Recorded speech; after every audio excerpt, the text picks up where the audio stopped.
Acá, me voy por acá, síganme por favor, voy a pasar por acá atrás para no taparlo, al diputado Rodolfo Tailade, que está con nosotros, para hablar de un verdadero escándalo, un escándalo que no empezó ayer, que viene de hace mucho tiempo, pero que se agravó seriamente desde que Macri llegó al gobierno de la nación. Rodolfo, bienvenido, Hola. Vamos a hablar del correo. ¿Cómo empieza? Porque hay mucha gente que dice, sí, lo del correo es una locura, pero no tienen claro cómo empieza. Esto empieza cuando el grupo Macri consigue la concesión del correo argentino, ¿no? ¿Qué pasa ahí? Consigue la concesión del correo argentino a través de una licitación que también estuvo muy cuestionada. ¿Año? 97. Se discutió, se peleaban con Chabram a ver quién se quedaba con el correo. Finalmente, a partir de algunos acuerdos por afuera de la licitación, se queda con el correo. Básicamente lo único que tenía que hacer era pagar, más o menos a plata de hoy, 500.000, en ese momento dólares pesos, convertibilidad, 500.000 cada 6 meses. Nunca pagó nada.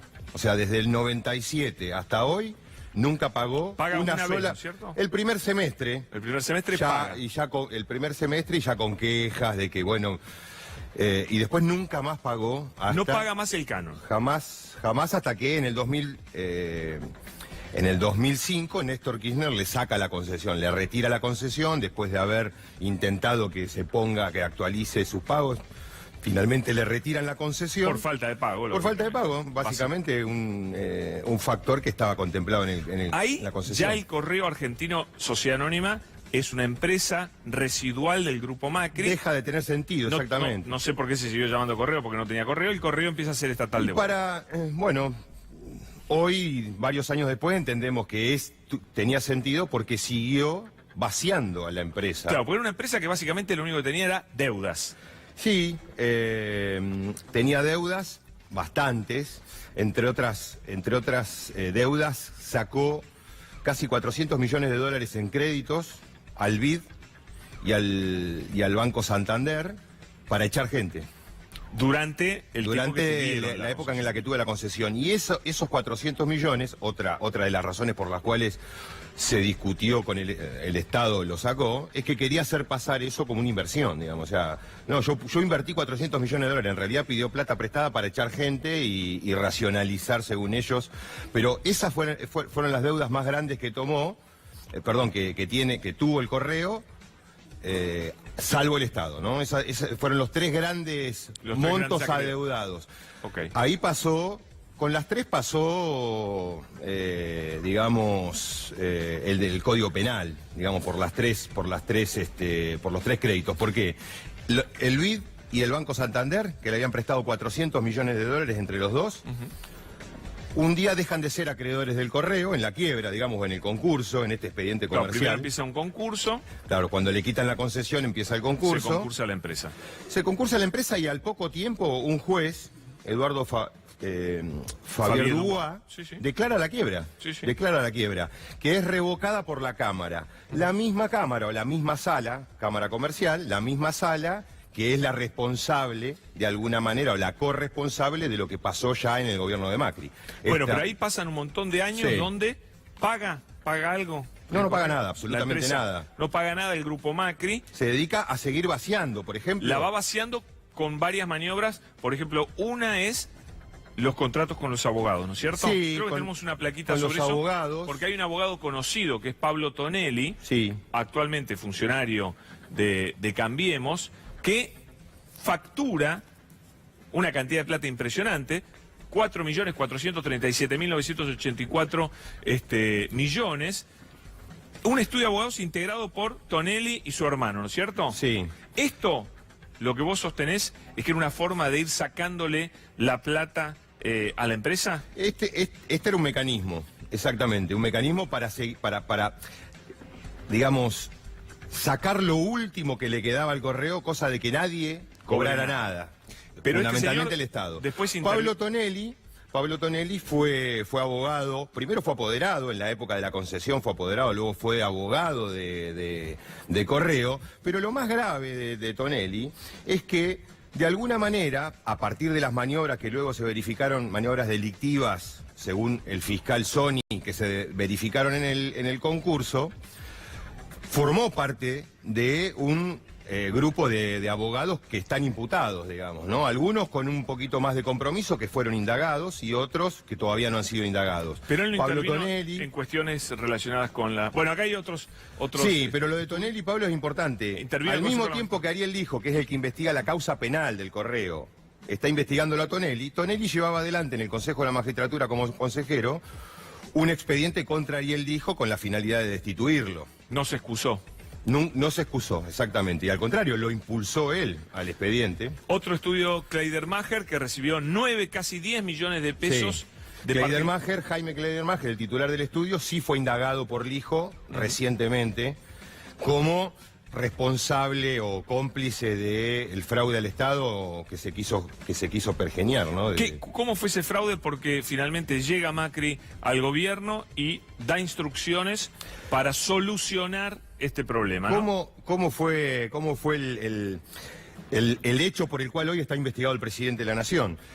Cuando esto ni bien asume Macri, al minuto cero empezó a dar instrucciones para resolver todos los problemas que tenía la familia Macri con el Estado en distintos expedientes. No es solo Correo. El Correo es el más importante, probablemente. O sea, él estaba de los dos lados. Exactamente. Y tengo después para mostrar. Lo que pasa es que son cosas por ahí, son menores, 500.000 pesos, sentencias judiciales firmes que el Estado contra los Macri, que el Estado se presentaba a desistirlas, por ejemplo. Lo que pasa es que son muy menores. Pero el caso del Correo, ¿qué pasó? El Correo argentino presenta una propuesta de pago en el marco de una audiencia que convoca a la Cámara Comercial, presenta una oferta de pago que significaba básicamente pagar el 1% de lo que debía. Cuando se habla de los 70.000 millones de pesos que Macri le quiere robar al Estado, en realidad esa cuenta surge de los aproximadamente entre 5 y 6.000 millones de pesos que hoy es la deuda consolidada o concreta, pero como lo querían pagar a 17 años, querían terminar de pagar esa deuda en el 2033, la Procuración, a instancias de la fiscal Boquín, que es la que descubre de alguna manera esto, hace un cálculo y dice, mira, de acá a 17 años esa deuda se va a transformar en una deuda de 71.000 millones de pesos. Y Macri lo que está ofreciendo es pagar 1.000 millones de pesos. O sea, 70.000 millones de perjuicio para el Estado. Ese acuerdo o esa propuesta es aceptada en la misma reunión en donde se lo propone por el abogado que había enviado Oscar Aguad a la audiencia. Oscar Aguad era el ministro de Comunicaciones. Sí, tenía bajo su órbita exactamente, estaba a cargo de este tema. Resulta que en ese momento se aprueba la propuesta. Hay una mise en escena que arman. El abogado del Correo le dice a los jueces, discúlpeme, voy a llamar por teléfono a mi jefe para ver qué me dice de esta nueva propuesta. Sale y en 2 minutos vuelve y dice, sí, la aceptamos.